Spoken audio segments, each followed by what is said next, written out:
Hello everyone, welcome back to Tees New Jersey, and welcome to part 3 of the 4-part matcha series. I just got done filming the more traditional way of brewing matcha.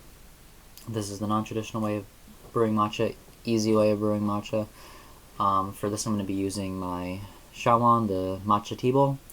I'm going to use the shaku.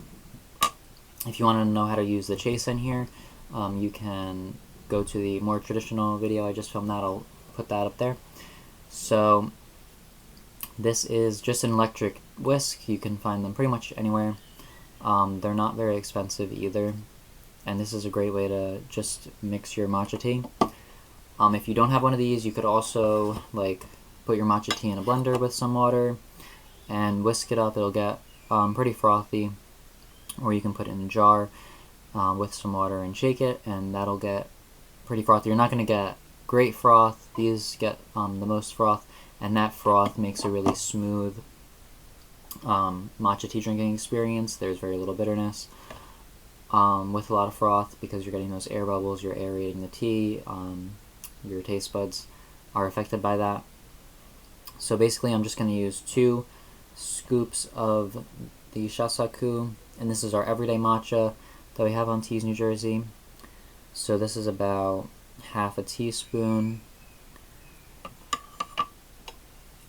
2 of those is about half a teaspoon. And I'm going to, the tea bowl's warm, I just made some matcha in here. So it's a little warm. I'm using 170-degree water.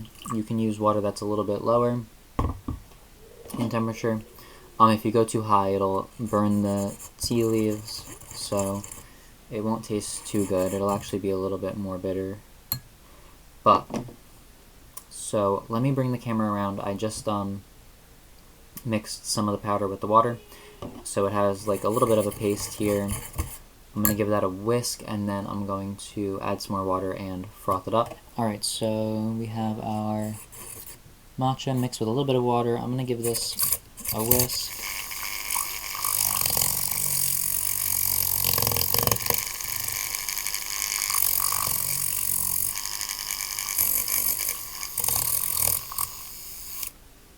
Alright, so you can see the foam there.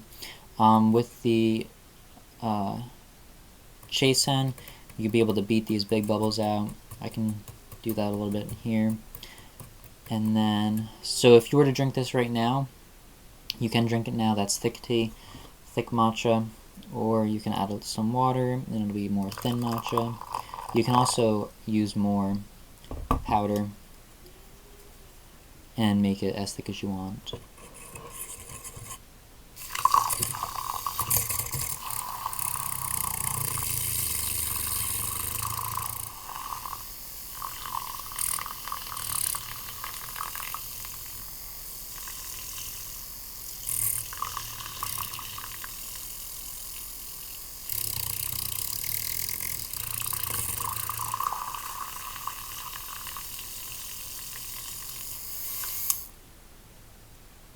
So that's pretty much it. You just want to produce a little layer of froth there. So that's all there is to it. I'm going to give this a sip. Usually matcha is drank in 2.5 sips, so you get 2 mouthfuls and then you have a little bit left. So I'm just going to drink that now, and I'll tell you a little bit about the flavor.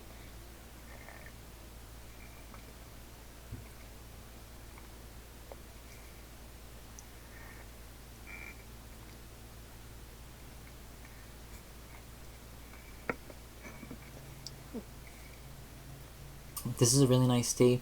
It has more of the grassy notes than the ceremonial tea. A little less bright, but still really good. A great everyday tea, everyday matcha. You can find this on teesnewjersey.com. If you don't know what matcha is and are wondering what it is, go back to part 1. I talk about the production of matcha, what it is, where it came from, and part 4 is going to be on the history of matcha and the history of the Japanese tea ceremony. So check out for that. Make sure you like, subscribe, check out the other parts of the series, and I will see you in part 4.